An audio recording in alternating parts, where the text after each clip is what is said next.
Okay, sorry. Hi, my name's Alexis. What's your name? Abigail. Fryer. Abigail? Yep. Okay, we'll have a seat. Let's sit down. How are you doing today? I'm doing pretty well. Okay, well, I just want to welcome you into counseling. I'm going to go over a couple things just real quick as we begin, just as the initiation process. Just kind of wanted to tell you about like informed consent, things like that, I know we went over in the paperwork, but I just want to like let you know again that if there's a couple things that I do have to break confidential wise, if it's harm to yourself, harm to others, elder abuse, child abuse, stuff like that. So just going forward, just so you know, that kind of thing. So tell me a little bit about yourself. What brought you in here today? Just a little bit about you. Yeah, well, I am already graduated. I'm college, so I am working in a firm with a bunch of other people. I went to counseling when I was younger because my parents got divorced when I was around 10, and then like a year later my dad died of cancer. So with that, I kind of had trust issues with a bunch of men that I've dated, and I've never been able to stay in a relationship for longer than a few months. So that's something that's something I want to work on. Okay. So I guess what I'm hearing is that you're in counseling now kind of to work on your relationship issues, Yeah. regarding like your past with your dad, and then moving forward in your future relationships as well.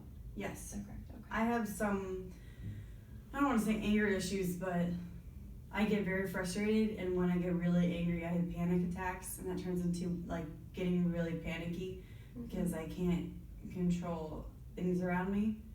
And that's also something I want to reduce because I have around 4 months of panic attacks, and I want to stop doing that because it's pretty painful. Yeah. So can you tell me a little bit more about these issues you're dealing with? Do you have any specific ones going on right now, like any relationships that you want to specifically work on, or is it just kind of in general? Yeah. Well, I don't have a dad, so that is not a problem anymore. I did. Technically I do, but my mother and I don't really get along. She always yells at me for not being able to like stay with a guy, but I blame it on her because she's the one who left my dad. Probably my mom, even though we don't get along. I guess want to get along with her. I don't have any siblings, but I'm in a relationship right now, but I already see it going downhill like it does with all the rest of them because I don't trust him and he wants me to trust him. Okay.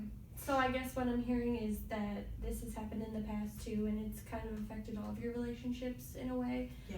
Like with your mom and then with other significant others. So what are some skills that you think you have when it comes to like, one I can see is that you're noticing that these problems are an issue.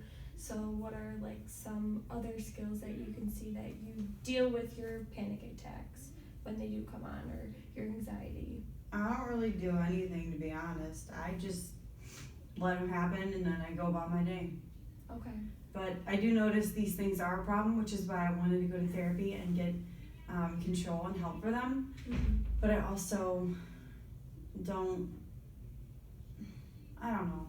It's difficult to talk about. Yeah, and I can tell you're uncomfortable when you're talking about it. Well, I want to let you know that it's a really good thing that you came in today and that we're working on these problems. We're definitely going to give you some resources for dealing with these anxieties and maybe find some triggers to what triggers you in these specific moments to make you feel this way.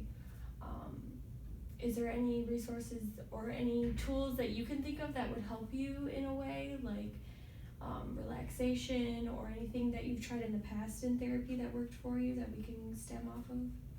Not that I remember, because I was only 10 or 11 years old when I went to therapy. Yeah. And I didn't like them, and I just felt forced. And now this is me like wanting to change. Back then I was just like, leave me alone, because I didn't want some lady talking to me and telling me what to do. So I had a bad experience in the past, but I guess like relaxation to whatever will help me not have panic attacks. Okay. Well, we'll definitely work with you and then progress, hopefully make this experience better than your last one in counseling. I definitely want to let you know that I'm here for you. We'll be going through these sessions, and our main goal is to end, obviously, and have some end goal that we reach so that you don't have to come to counseling anymore, even though we're definitely here for you if you ever want to come back. But that's something that we like to set up at first so that you know that there is going to be an end game, that eventually you'll build these skills and you won't need me or counseling anymore in the future. So Yeah, I'm looking forward to that. yeah. Well, it was really nice for you to come in. Thank you for sharing that with me, and I look forward to seeing you again. I look forward to it too. Thank you. Nice to meet you. Nice to meet you too.